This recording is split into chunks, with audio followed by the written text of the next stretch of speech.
Live mula sa GMA Network Center, ito ang 24 Oras. Magandang gabi po, Luzon, Visayas at Mindanao. Sugatan matapos kuyugin ng 4 na menor de edad ang isang lalaking edad 21. Ang dahilan lang umano, nasagi niya ang isa sa mga kabataan sa Eskinita. Natuntun na ng mga otoridad ang 2 sa mga nambugbog na pawang nasa high school pa lang. Nakatutok si EJ Gomez. Eksena yan sa barangay Pasong Tamo sa Quezon City kagabi matapos umanong pagtulungang bugbugin ng 4 na menor de edad ang isang lalaki. Ang sumisigaw na babae, kasintahan ng 21 anyos na biktima. Kwento ng kaanak ng biktima, pauwi na ang magkasintahan ng masagi ng biktima sa isang eskinita ang isa sa mga sospek na bigla na lang daw nag-amok. Yung brother ko po is nanghingi naman po ng patawad sa nangyari. And after po noon, nag-amok na po sila ng away po. Tumulong pa raw sa pambubugbog ang 3 kasama ng nasaging lalaki. Inawakan po siya sa kamay, tapos ginan po ng brother ko yung tumbler yung kamay para lang maalis. Dahil sobrang higpit na po dun sa paghawak sa kanya. Sinuntok na po siya sa likod, starting po sa ears po. Nadapa po yung kapatid ko. Pinipilit pa po nilang itayo kahit na natumba na siya para suntukin ulit. Nagtamo ng mga sugat sa iba't ibang parte ng katawan at mukha ang biktima. Nagsusuka na rin po siya.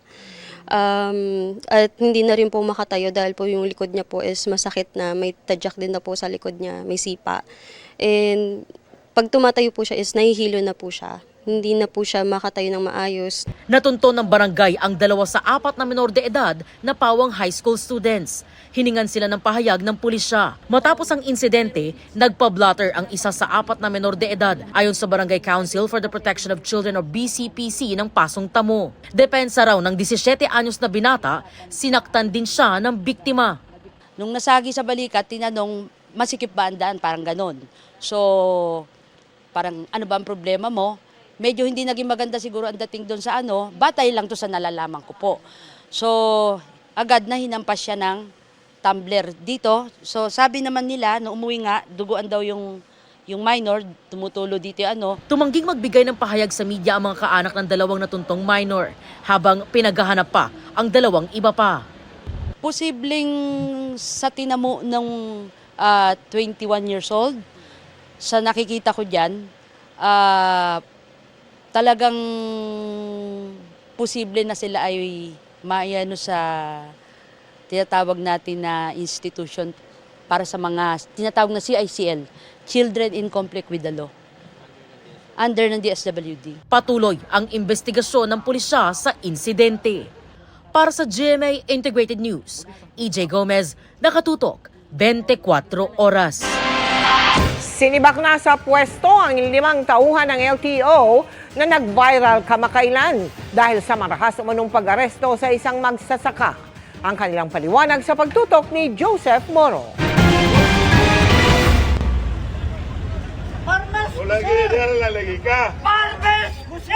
Ito ang nag-viral na video ng paghuli ng 5 LTO enforcers sa isang nagpakilalang magsasaka sa Panglao, Bohol nitong Biyernes. Hinuli ang senior citizen na nakita ang may dalang bolo at tila pinagtulungan ng 5 LTO enforcer. Ang isa tila inambahan pa ng saksakang matanda. Sibak na sa pwesto ang 5 LTO enforcer pero paliwanag nila may mga ulat na nakainom umano ang lalaki kaya nila ito dinakip. Pero sabi ng Transportation Department, kahit pa. We are the people's servants and not their lords. Wala pong magja-justify sa nakita nating dahas na ipinakita ng ating mga law enforcers. Pinaiimbestigahan agad ng DOTR ang insidente. Hindi nagpakilala noong panahon na yon pero napag-alamang kapatid daw ng dating Vice Mayor ng Panglao ang magsasaka. It doesn't matter kahit sino pa yan, no? Kababayan natin yan eh. Citizen yan eh. Kung kapatid ni ganito, walang kapatid, walang kilala sa gobyerno, it doesn't matter. Na-hospital din ang matanda dahil sa masakit na katawan at high blood. Ayon sa DOTR, may operasyon noon ang mga LTO enforcer galing sa Cebu laban sa mga kolorom ng mga sasakyan sa Panglao at nagkomento umano ang hinuling lalaki. Bakit ang hinuhuli nyo lang yung mga mahihirap? Puro motorcycles kasi talaga yun. Doon nagsimula. Pinare-review na ng Department of Transportation yung protocol ng paninita ng mga enforcers sa mga motorista para masiguro na hindi daw ito naaabuso. Kahit daw si Transportation Secretary Vince Dizon nagtataka sa madalas niya nakikitang paninita sa mga motorsiklo. Pero hindi naman aniya ititigil ang mga operasyon habang may nangyayaring pagrepaso. Laging pinapara at tinatabi ng mga law enforcers sa daan. Tinatanong ko na bakit kaya? It is incumbent on law enforcers especially to always exercise maximum tolerance.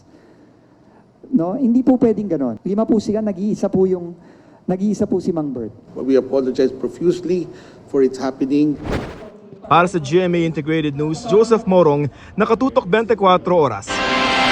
Posibleng nakaambag ang heat index sa sunog na sumiklab sa UP campus sa Quezon City at nakaapekto sa 50 pamilya. Isa lang yan sa mga sumiklab na sunog ngayong araw. At nakatutok si Darlene Kai. Dahil sa sunog, maitim at makapal na usok ang bumalot sa mga bahay dito sa Daang Tubo, Barangay UP Campus sa Quezon City. Dali-daling nagsitakbo palabas ang mga residente, bitbit ang kung anumang maisasalba nila.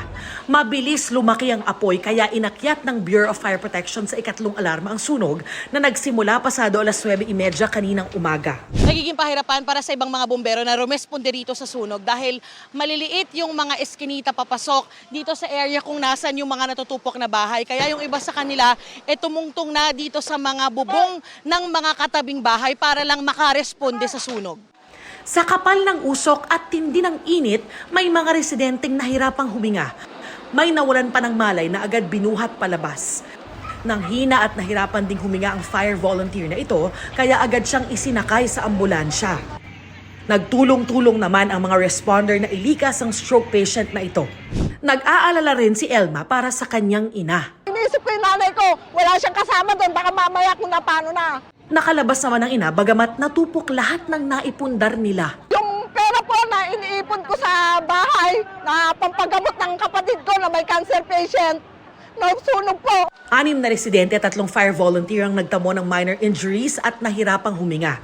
Hindi bababa sa 50 pamilya ang nawalan ng tirahan ayon sa pamunuan ng Barangay UP Campus. Pinapaantabay ko na yung possible maging evacuation center nila na Amorsolo Cover Court at saka Dagoy Cover Court.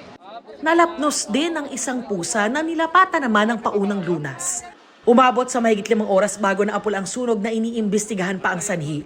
Bukod sa gawa sa light materials ng mga bahay at sa lakas ng hangin, nag-ambag din daw sa paglaki ng apoy ang mataas na heat index o damang init ngayong araw. Ang triangle of fire ay heat, oxygen, and fuel. Ang heat po, kung mainit talaga, mas mabilis po masusunog ang mga bahay. Inakyat din ng BFP sa ikatlong alarma ang sunog sa Sitio Masagana, Barangay Alabang, Muntinlupa, pasado 5:00 kaninang umaga. Gumamit ang mga bumbero ng thermal drone para makita ang konsentrasyon ng apoy na tumupok sa tinatayang 50 bahay. Gulat na lang po kami, bigla na lang po yung musbong yung apoy. Buti na may nagising sa amin isang tao. Naginising kami na na nasusunog na daw yung kabilang bahay. Pati ang bahay namin, ubos, pati tindahan namin, ubos, wala talaga kaming natira. Pero okay lang din kami, mas pasalamat kami kay Lord dahil lahat ng mga apo ko nandito, pamilya ko nandito lahat. Napula ang apoy pagkatapos ng 2 oras. Nagsimula po ang sunog sa isang 2-story na residential unit, residential house. So ito pong bahay na ito, ang aming pong alam ay ang baba po ay concrete while the second floor is light materials. Iniimbestigahan pa rin ng BFP ang kabuang halaga ng pinsala at sanhi ng apoy. Para sa GMA Integrated News, Darlene Kai, nakatutok 24 oras. Dahil marami umanong leak at kailangan ng mapagkakatiwalaan kung kaya pinag-courtesy resignation ang mga dating appointee sa Presidential Communications Office. Ayon yan sa bago nitong pinuno na si Secretary J. Ruiz. Nakatutok si Ivan Mayrina. Sa unang araw sa pwesto ni Presidential Communications Secretary J. Ruiz, isa sa mga isyu na kanyang kinaharap, ang utos para sa courtesy resignation ng lahat ng appointee sa mga opisina ng kanyang tanggapan na inilabas si Executive Secretary Lucas Bersamin. Paliwanag ni Ruiz, kailangan daw niya ng mga taong mapagkakatiwalaan sa paglaban sa fake news. Ikinuwento ni Ruiz ang mga problema sa loob ng PCO. Maraming leakages, maraming intriga, maraming nagsisiraan. Ayaw natin, dapat confidential lahat ng orders, lahat ng papeles dito, we treat it as confidential. Siguro dahil yan sa mga bangyayari malasahan, mangyayari yung pagbabago. Minsan kasi, gumagawa ng kung ano-anong kwento na wala namang totoo. Ang sabi noon ni Bersamin, hiningi ang courtesy resignations para malayang magawa ng bagong PCO secretary ang kanyang tungkulin at may patupad ang kanyang mga polisiya. Ang kay Ruiz sa masusing pagbabantay sa fake news, pag-fact check at paglalabas ng agarang tugon para sagutin ang mga maling impormasyon ang pangunahing diskarte ng PCO ngayon. I-evaluate lahat ng pinagbitiw na appointee at saka dedesisyonan kung sila'y mananatili o papalitan sa kanilang pwesto. Sa loob ng linggo ito ay naasahang mapupunan ng mga mababakanting posisyon. Usually gano'n naman talaga kasi we're all presidential appointees here. So, para lang sa amin naman, kumbaga, siyempre, free hand sa pagpili ng ating mga kasama. Mahirap din po kasi, siyempre, dapat pagkakatiwalaan. Hindi naman kasi kung hindi mo kasama, hindi mo naman sila kakilala. So of course, as secretary, dapat dalhin mo rin yung sarili ng tao. May lumabas ding ulat na nakakuha umano ang kumpanya ni Ruiz na mahigit 200 milyong pisong kontrata sa Philippine Charity Sweepstakes Office ilang buwan bago siya itinalaga sa pwesto. Sa isang pahayag ng PCO, sinabing hindi raw naging incorporator o director si Ruiz ng kumpanyang tinukoy na Digital 8. Hindi rin daw siya nagkaroon ng shares sa kumpanya. Si Ruiz daw ay head lamang ng sales and marketing at naging authorized representative sa joint venture agreement. Nagbitiw daw si Ruiz sa kumpanya noong January 15, mahigit isang buwan bago na-appoint sa pwesto. Para sa GMA Integrated News, Ivan Mayrina, nakatutok, 24 oras. Chika Minute na po mga kapuso at ang maghahatid ng Buena Manong Chika this Monday night, ang It Girl host ng Sparkle na si Janina Chan. Janina. Thank you, Ms. Vicky, and good evening mga kapuso. Punong-puno ng pasasalamat ang puso ni Kylie Padilla dahil sa nag-uumapaw na blessing sa career at kanyang pamilya. Keeping it private but not a secret din ang kanyang mantra pagdating sa love life. Makichika kay Lars Santiago. Sobrang latida! Nagre-reflect sa aura ni Kylie Padilla kung gaano raw siya ka-grateful sa takbo ng kanyang buhay, mapapersonal man o sa career. Mabilis nga raw na lumalaki ang kanyang dalawang boys na sina Alas at Axel. My kids are doing really well sa school. They're both with honors, so ang saya lang. Low-key happy rin ang puso ni Kylie. July last year, nang aminin niyang in a relationship na ang kanyang status. Yes, masaya din. Nag-Valentine's ako sa Japan. Secret! Basta masaya. Very, very grateful ang puso ko ngayon. Sa ngayon, pinaghahandaan daw ni Kylie ang bago niyang series sa GMA.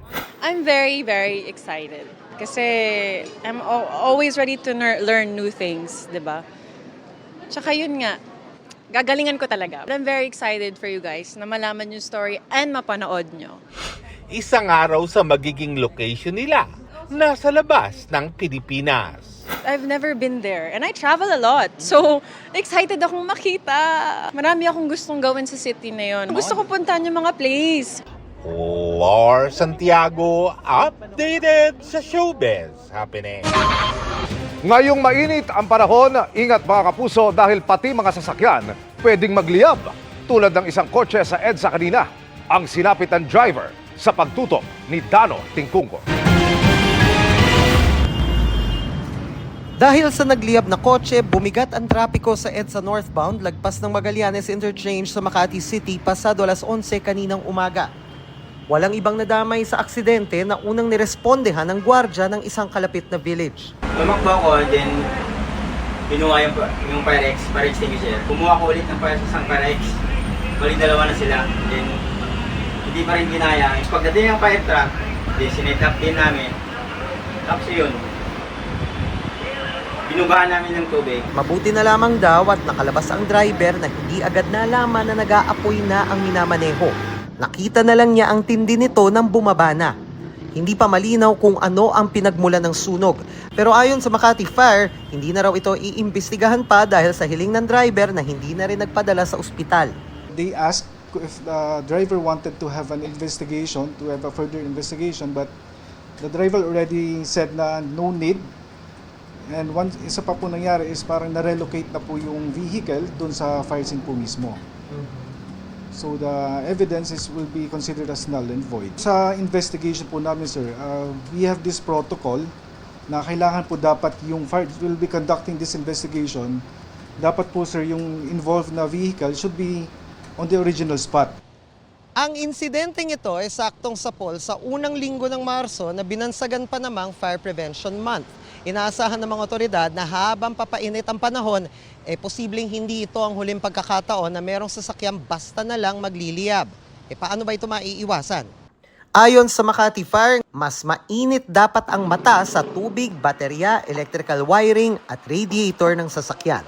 Commonly, ang nagkakaroon po ng issue sa batteries pag for example may mga grounded po tayo na wires na minsan po yung mga ibang mga equipment na nasa loob ng sasakyan, minsan possible may overloading, baka mayroon po tayong mga nilalagay doon na yung mga stereo or any amplifiers na yung that will cause overloading po sa ating sasakyan. Yun po yung minsan di na kinakaya ng load ng battery. That's why yun po yung nagkakos din po ng overheating. Para sa GMA Integrated News, Dano Tingkungko, Nakatutok, 24 Oras. Gustong malaman ng COMELEC kung saan ito nagkulang kaya may ilang kabataan na tila hindi alam kung para saan ang ahensya. Kaya naman inimbitahan ng COMELEC ang isang contestant sa TV kamakailan para maipaliwanag hindi lang kung para saan ang ahensya, kundi pati kung paano boboto ang mga kabataan. Nakatutok si Sandra Aguinaldo. Good luck sa iyo. Pagkatanungan namin, mensahe tayo ulit. Ano ang mensahe mo sa COMELEC? Sorry po, hindi po ako masyadong knowledgeable about sa COMELEC. Viral ngayon ang episode na ito ng It's Showtime sa weekly finals ng kanilang Sexy Babes segment dahil sa naging sagot ng isa sa weekly finalist na si Heart Aquino nang tanungin kung ano ang mensahe niya sa Commission on Elections o COMELEC. Hindi ka ba bumoboto? Hindi pa po. Hindi ko man po masasagot to ngayon, pero for sure... COMELEC yung Commission on Elections. Sila yung nag-ano ng mga sa election kapag ano. Okay po. Okay. Sabi pa ni Aquino, wala umano silang TV at di rin madalas na lumalabas sa kanyang social media feed ang COMELEC. Ang COMELEC nalulungkot pero naiintindihan daw si Aquino. Nalulungkot po ako, parang failure po ang COMELEC. Parang kami po may kasalanan doon. Parang hindi po namin napapahayag mabuti sa sambayanan kung sino kami dahil maaaring siya ay representasyon ng madami pa mga Pilipinong hindi po naalalaan yung ating mga ginagawa. Kaya ang gusto naming alamin bakit. Inimbitahan nila si Aquino sa COMELEC office para daw mapagpaliwanagan at malaman kung saan sila posibleng nagkulang. Baka sakaling matulungan niya kami upang sa pamamagitan niya bilang isang kabataan ay siya mismo ang magamit namin upang maipahayag hindi lang kung sino ang COMELEC, kung hindi paano ba boboto ang kabataan sa darating na halalan. Sinisikap pa naming makuna ng pahayag si Aquino. Kanina, nakipagpulong si Garcia kay PNP Chief Romel Marbil tungkol sa nakikitang pagtaas ng election-related violence sa ilang bahagi ng Mindanao. Posibleng mas mataas pa raw ang bilang kesa sa naiuulat sa publiko. Yung election-related violence base doon sa naibigay sa atin na suma ng ating Philippine National Police ay 29. Kaya lang sinabi rin natin na ito po ba ay updated na o ito ay kakailanganin ng update. At inamin naman po sa atin ng PNP na hinihintay pa nila yung reports ng halos 6 na rehiyon ng ating bansa. Binisita naman ng 4 na COMELEC commissioners ang itinatayong bagong COMELEC building sa Pasay. Halos tapos na ang paglalatag ng pundasyon at tuloy-tuloy na raw ang pagtatayo ng gusali na sa ngayon ay may mahigit 8 billion pesos na budget. Tinatayang nasa 13 billion pesos ang kabuuang halaga nito. Para sa GMA Integrated News, Sandra Aguinaldo, Nakatutok, 24 Oras. Mga kapuso, sa mga nakakaramdam na ng init, hindi pa po yan ang opisyal na simula ng tag-init. Gayunpaman, may mga nagsuspinde ng klase kanina dahil sa pangambang umabot sa mapanganib na level ang damang init o yung heat index. Nakatutok si Oscar Oida. Isang magandang araw po sa lahat. Tayo ay mag-ingat sa panahon ngayon. Maaga pa lang kanina, mayat maya na ang paalala ng pamunuan ng Barangay San Agustin sa Malabon. Kaugnay ng inaasahang pagpalo ng heat index sa hanggang 46 degrees Celsius ngayong araw. Ang mga klase nga dito, sinuspindi na. Imbis na face-to-face, asynchronous muna. Alam mo naman kapag dry season, so mas kaunti ang ulan, tapos ang ihip ng hangin natin, so wala na tayong amihan, wala tayong habagat, so mas mainit yung ating kapaligiran. So yun yung mga nagko-contribute kung bakit mas mainit ang ating nararamdaman sa labas. Ayon sa Pag-asa, kapag ang heat index umabot ng 42 degrees hanggang 51 degrees Celsius, may tuturing itong nasa danger level. So ito, posibilidad ang magkaroon ng heat stroke. Yung mga nasa labas, yun ang sabi natin. At lalo na yung mga heat cramps, tapos heat exhaustion, mas madaling mauhaw, nakakaroon ng mga pagkahilo. Kung may vertigo, natitrigger yung vertigo nila. Kung may high blood pressure, ayun, mas prone din na magkaroon ng mga symptoms. Kaya bukod sa Malabon, kinansela din ang mga klase sa Marikina, Valenzuela at Caloocan. At nitong hapon, pati sa Maynila. Suspendido rin ang face-to-face classes sa Parañaque, Pasay at iba pang eskwelahan sa ilang lugar. Inabutan namin ang ilang batang naglalaro sa harap ng nakasara nilang paaralan. Okay lang naman daw pagkat nakabantay naman ang kanilang mga magulang. Sobrang init kasi kung sa bahay din mainit, lalo na sa classroom madami sila.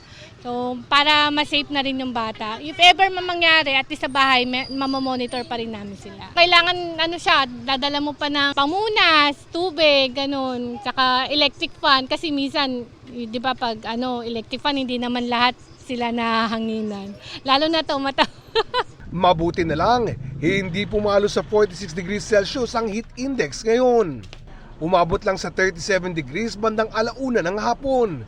Pero ganun pa man, papasok pa lang daw ang dry season. Dahil kakasimula pa lang natin ng pag-i-issue ng heat index, March 1, so asahan natin na magkakaroon pa ng mas matataas na taya ng heat index. Noong nakarang taon, naitala sa 55 degrees Celsius ang heat index sa Giwan Eastern Samar. Una na nagpaalala ang Department of Health na sa mga ganitong sitwasyon na dapat daw ugaliin ang pag-inom ng tubig. Iwasang magbabad sa ilalim ng init ng araw. At kung di maiwasan, magdala ng payong o anumang pananggala sa init. Para sa GMA Integrated News, Oscar Oida, nakatutok, 24 oras. Pinag-aaralan ng Transportation Department ang pagkansela sa kontrata ng istasyong magdurugtong sa LRT-1, MRT-3 at MRT-7. Mabagal umano ang proyektong dapat ay 2021 patapos. Ang biglaang inspeksyon doon kanina sa pagtutok ni Joseph Morong, exclusive. Base sa kontrata, 2021 pa dapat tapos ang Unified Grand Central Station sa North EDSA kung saan magtatagpo ang LRT-1, MRT-3 at ang ginagawa pang MRT-7 na aabot sa Bulacan. Kalapit din ito ang isang istasyon ng ginagawang subway. Pero 4 na taon matapos ang deadline, nakatiwangwang pa rin ang malaking bahagi ng proyekto. Tambak ang mga gamit, bilang lamang ang mga trabahador at inaalikabok na ang mga pasilidad. Agosto nung isang taon ang tumigil yung trabaho dito sa bahaging ito ng Grand Unified Station. Sayang kasi itong nakikita nyo sana, viaduct ng LRT Line 1. Ibig sabihin kung magawa na itong complex na to, dito na yung konektado yung LRT Line 1, MRT 3, and later on yung MRT 7. Ito, pag dito kayo sasakay, pwede kayong dumiretso hanggang doon sa pinakadulong istasyon ng LRT Line 1 doon sa may Parañaque. Naging ikutan naman ang train ng sanay sakayan ng mga pasahero. Nasaksihan ng GMA Integrated News ang biglaang pagpunta ni Transportation Secretary Vince Dizon sa proyekto. Nakakalungkot at nakaka-frustrate. Nakikita mo, nandito na siya, nakatenga lang, walang nangyayari. It's unacceptable na hirap yung mga kababayan natin. 2019 pa na-award ang kontrata sa BF Corporation ni yumaong MMDA Chairman Bayani Fernando. Ayon sa DOTR, isa sa mga idinadahilan ng delay ang COVID-19 pandemic. Pero inip na ang kagawaran. I think we have to study termination already at this point. Of course. Isang taon na itong nakatenga. Kung simulan ulit, kayaan niya itong matapos bago ang taong 2028. Kinukuha pa namin ang panig ng BF Corporation. Kaugnay naman ng 7.3 billion peso rehabilitation ng EDSA bilang paghahanda sa pag-host ng Pilipinas sa ASEAN 2026. Hindi po magsasara ang EDSA busway kahit na rinirehab ang EDSA. Kunyari, may ginagawang portion ng EDSA. Meron din pong portion na siguro gagabas, pero babalik din sa mga portion na hindi pa ginagawa o tapos na. Tungkol naman sa mga pinapayagang dumaan sa EDSA busway, kailangan daw pag-usapan ang hinihiling ni PNP Chief General Romel Marbil na exemption para sa mga pulis tuwing may emergency. Pero kung ang gusto ay magdagdag na mga VIP na pwedeng dumaan sa EDSA busway, walang dapat madagdag doon. Para sa GMA Integrated News, Joseph Morong, nakatutok 24 oras. Aabot sa 200 milyong pisong halaga ng smuggled na isda mula China ang nasabat ng Customs at Agriculture Department sa Maynila. Nakatutok si Mark Salazar. Iba sa idiniklara ang tumambad sa Bureau of Customs at Department of Agriculture nang buksan ang 19 na 40-foot refrigerated container vans na ito. Ang deklarasyon na ginamit po is cuttlefish flavored balls, frozen fried taro sticks, taro sweet potato balls. Nung pagbukas actually, mackerel na at saka galunggong, yung round scat ata na sabihin. Galing po tayo sa China. Ang value na estimated value natin is more or less around 200 million. Maibebenta sana ito ng mas mahal ngayong mas madalang ang isda sa merkado dahil kagagaling lang sa 3 buwang fishing ban. Malamang yung smugglers hindi na nila ibababa yung presyo dahil they will try to make maximum profits for their risk. 2 consignee ang nag-misdeclare ng mga isda at ngayon ay hinahabol na ng customs. Sa laki ng bulto ng smuggling na ito ng isda, pasok na pasok ang kaso sa paglabag sa economic sabotage law. Yung value is more than 200 million at 10 million lang ang value ay non-bailable na yon. So talagang hahabulin namin ng Bureau of Customs at ng FDA itong mga perpetrators na to at we'll bring them to justice. Natanong din ng DA kung ito kayang mga isda ay hinuli rin lang ng mga Chinese sa West Philippine Sea para sa atin din ismuggle? Sigurado ako hindi galing sa West Philippine Sea yan. Saan ba galing kaya? Malamang sa China galing talaga yan. Sa size and laki niya and the species itself. Yung mackerel niya is basically Scombrus japonicus That's basically from Japan, seas, that area. Diba? Yung galunggong naman, sa laki niya, malamang di rin galing dito sa Pilipinas. So, mas maliit yung mga galunggong natin. Pagkatapos maidokumento ang mga isda para sa pagsasampa ng kaso sa mga smuggler, saka pa lamang ito ay eksaminin ng DA kung fit for human consumption. Kung oo, ibibigay ang mga isda sa DSWD para ipamigay sa nangangailangan. Para sa GMA Integrated News, Mark Salazar, nakatutok 24 oras. Mga kapuso, magpapatuloy ang mainit at maalinsangang panahon sa malaking bahagi ng bansa. Pinakamainit na naitala ng Pag-asa ngayong araw sa Dagupan, Pangasinan. Pumalo sa 42 degrees Celsius ang heat index o damang init. Nasa danger level ang init na yan kaya pinag-iingat ang publiko sa heat cramps, heat exhaustion at heat stroke. Base sa heat index forecast ng Pag-asa, sa susunod na 2 araw, mataas pa rin ang heat index sa Pangasinan. Kaya doble ingat kayo riyan, mga kapuso. Ugaliin ang pag-inom ng maraming tubig. Kung hindi maiiwasang lumabas, magdala ng proteksyon gaya ng payong o sombrero. Sa ngayon, easterlies na lamang ang nakaka-apekto sa bansa. Magdadala yan ng maulap at maulang panahon sa Bicol Region, Eastern Visayas, Caraga, Quezon, Laguna, Rizal at Davao Oriental. Base sa datos ng Metro Weather, may tsansa pa rin ng mga pagulan bukas ng umaga sa Calabarzon, Mimaropa, Bicol Region at ilang bahagi ng Mindanao. Pagdating ng tanghali hanggang hapon, posibleng ulanin na ang halos buong Mindanao pati ang ilang bahagi ng Luzon at Visayas.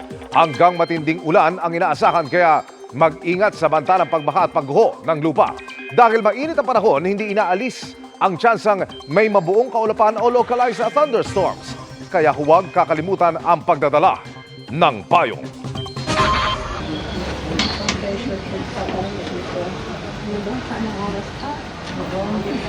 Sa kuhang ito ng isa sa mga pasahero, kitang binubuksan na ang bintana ng tumirik na tren bago magsantolan Annapolis Station. Nawalan daw kasi ng aircon at ilaw ang tren. Hindi kita sa video pero nakaamoy umano ng usok ang mga sakay at 2 beses nakarinig ng pagputok. Bago nito, nagkaaberya sa biyahe sa Shaw Boulevard Station nang biglang umanong huminto ang tren kaya natumba ang mga pasahero. Humingi ng paumanhin ng pamunuan ng MRT3, anila. Nawala ng traction ang unang bagon ng tren na pa-northbound.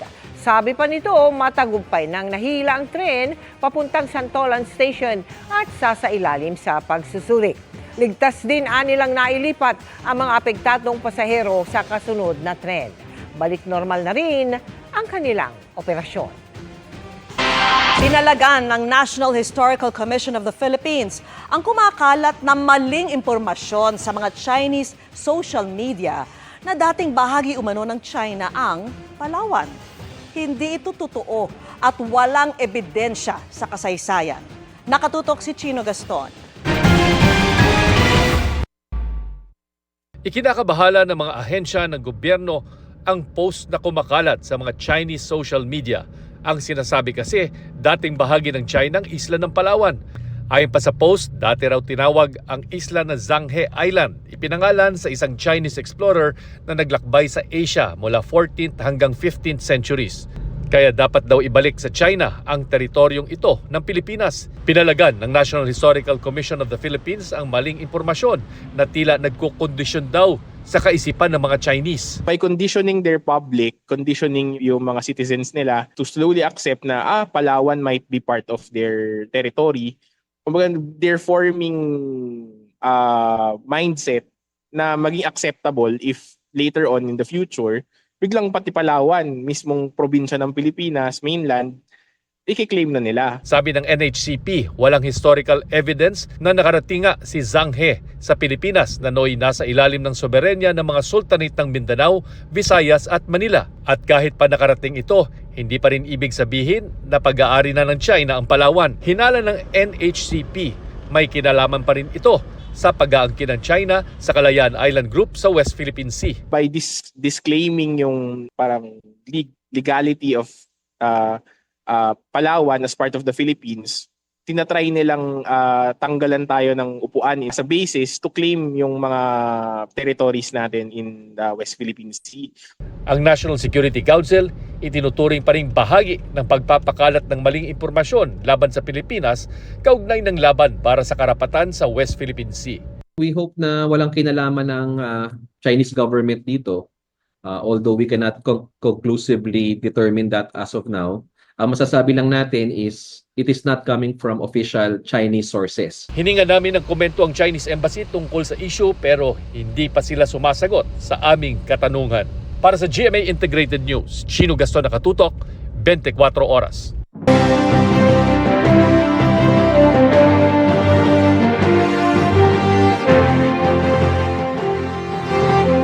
Pitumpong araw na lamang bago ang eleksyon 2025, patuloy ang mga kandidato sa pagkasenador sa pag-ikot at paglatag ng kani-kanilang plataforma. Nakatutok si Maris Umali. Tasawad ng mga guro ang binanggit ni Congresswoman Franz Castro sa ilang paaralan sa Rojas City. Paglaban sa karapatan ng mga kababaihan ang inihayag ni Senadora Pia Cayetano sa Batangas. Nag-courtesy call si Attorney Angelo de Alban kay Archbishop Jose Palma sa Archbishop Palace sa Cebu. Habang sa Palawan nanawagan sa Senador Bato de la Rosa na suportahan ang laban kontra ilegal na droga. Sa isang motorcade naman nanawagan ng tulong medikal si Senador Bongo sa isang nasiksik na lola. Ang lola, dinalaw sa ospital ni Willie Revillame na siyang nagpa-motorcade. Sa Iloilo, binigyan diin ni Manny Pacquiao ang halaga ng pamilya sa pag-unlad ng lipunan. Kinilala ni Senador Francis Tolentino ang papel ng mga kababaihan sa pamahalaan at lipunan. Patuloy naming sinusundan ang kampanya ng mga tumatakbong senador sa eleksyon 2025. Para sa GMA Integrated News, Mariz Umali, nakatutok, 24 oras. 13 pugante mula China ang hawak na ng Presidential Anti-Organized Crime Commission. Galing umano sila sa malalaking Pogo Hub at lumipat sa mga mas maliliit kahit may Pogo ban na. Nakatutok si Rafi Kima. Nakalusot man sila sa kanilang mga kaso sa China, hindi na nakalusot ang mga Chinese fugitives na ito sa Presidential Anti-Organized Crime Commission. Kabilang sila sa mga nahuli sa operasyon ng Pasay LGU at PAOK sa One Wheels Condominium sa Pasay noong nakaraang linggo. Nang isumiti ng PAOK ang pangalan ng mga Chinese sa kanilang embahada, doon na nadiskubring wanted ang mga ito sa China. Ganyan yung ginawa ng Chinese Embassy. Kinuha nila ng biometrics and then naglabasa na yung mga totoong pangalan nitong mga to. And then yung criminal activities nila lumabas na rin doon.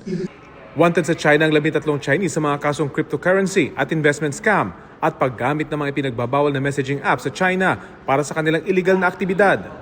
Ay kinababahala ng PAOK paano nakapasok ang mga ito sa bansa sa kasagsagan ng POGO operation.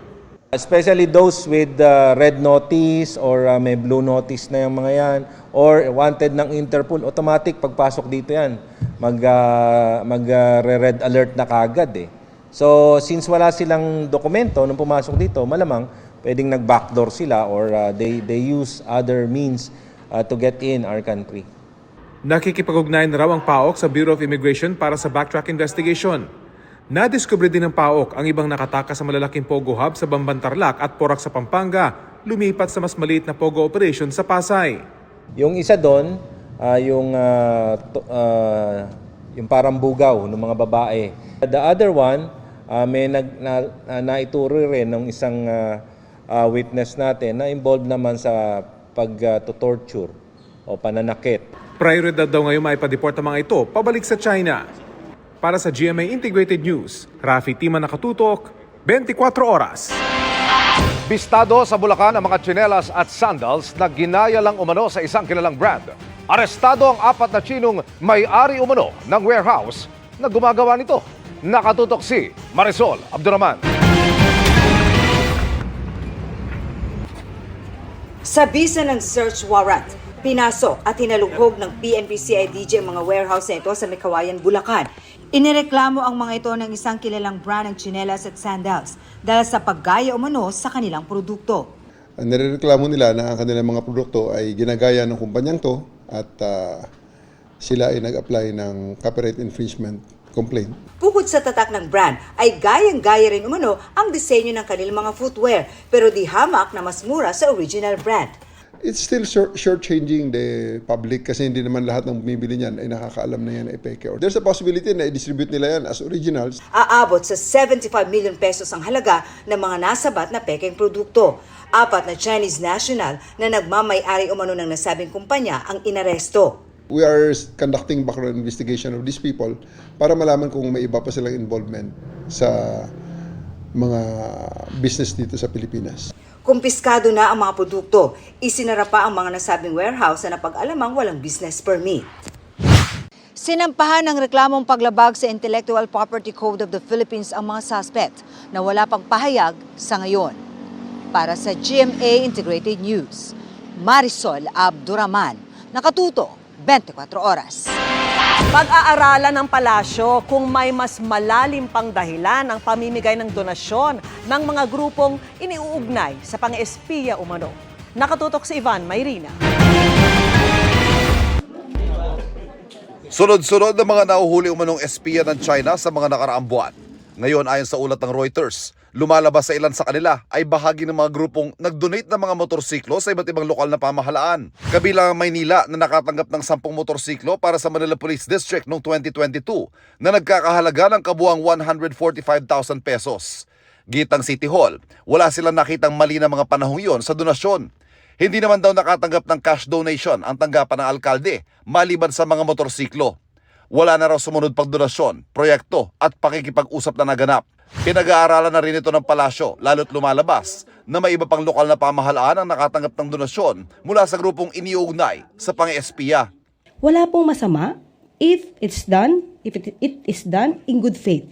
So kung ito naman po pala ay parang ibinigay pero merong kakaibang dahilan for that, kailangan po nating imbestigahan yan. Ibang usapan anya kung ang mga donasyon ay naging dahilan para makakuha ng padrino sa pulisya na nagamit para sa kanilang mga iligal na gawain. Hindi po yan pababayaan ng Pangulo. Talaga po kapag ganyan ang balita at nakarating sa atin yan, kailangan po talagang imbestigahan yan. Hindi po ito dapat palampasin. Ang NBI naniniwalang paraan ng mga donasyong ito ng mga espiya para palabasing lehitimo sila at mapalapit sa mga opisyal at makakuha ng impormasyon. Sila ay, yung mga tao na yun ay sleepers, ika nga, no?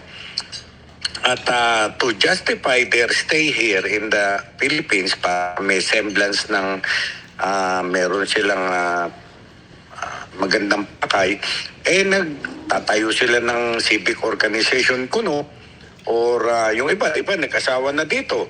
May panganib umano sa national security ang mga sleepers na nagpapanggap na civic organizations at nakikisalamuha sa mga government officials. That is their scheme. Yun ang style nila para maka-come out sila openly sa community and mingle with our officials. Ganun po. Napaka-delikado po nun. Para sa GMA Integrated News, Ivan Mayrina, nakatutok, 24 oras. Full of gratitude si Bianca Umali sa pag-celebrate niya sa kanyang birthday with family and friends. May sweet message rin para sa birthday girl ang kanyang significant other na si Ruru Madrid. Makichika kay Lars Santiago. Cheers to a quarter of a century. Channeling her sangretera role, si Bianca Umali sa kanyang birthday celebration, suot ang isang brown dress fit for a lady. Caption pa ni Bianca, lubos ang kanyang pasasalamat sa mga biyayang natanggap sa kabila ng mga pagsubok na kanyang pinagdaanan at napagtagumpayan. Stunning silver era ang peg ng kanyang birthday celeb na dinaluhan ng closest friends sa industriya. Bukod sa candlelit dinner, na highlight din ang mala-fly me to the moon na decoration ng venue. Teary-eyed pa nga siya habang kinakantahan ng happy birthday song. Isa sa mga nakisaya sa party, si Kapuso primetime princess Barbie Forteza. Hanga raw si Barbie sa ganda ni Bianca, inside and out. Bumati rin si prinsesa ng City Jail star Sofia Pablo, Paulo Contis at Rere Madrid. Gayun din ang iba pang Kapuso stars gaya ni primetime queen Marian Rivera. Kalakip ng ilang snaps mula sa birthday celebration at isang sweet video, binati ni Ruru Madrid ang kanyang #1 cheerleader, ultimate crush at kanya raw greatest blessing. Sabi ni Ruru, walang hanggan ang kanyang pasasalamat kay Bianca na nagbigay kulay at kahulugan sa kanyang buhay. Lars Santiago, updated sa showbiz happenings. At iyan ang mga buwan na mano kong chika this Monday night. Sa ngalan ni Ia Arellano, ako po si Janina Chan. Miss Mel, Miss Vicky, Sir Emil. Thanks, Janina. Thanks, Janina. Salamat. At yan ang mga balita ngayong Lunes. Ako po si Mel Tiangco. Ako naman po si Vicky Morales para sa mas malaking misyon. Para sa mas malawak na paglilingkod sa bayan, ako po si Emil Sumangil. Mula sa GMA Integrated News, ang News Authority ng Pilipino. Nakatuto kami 24 oras.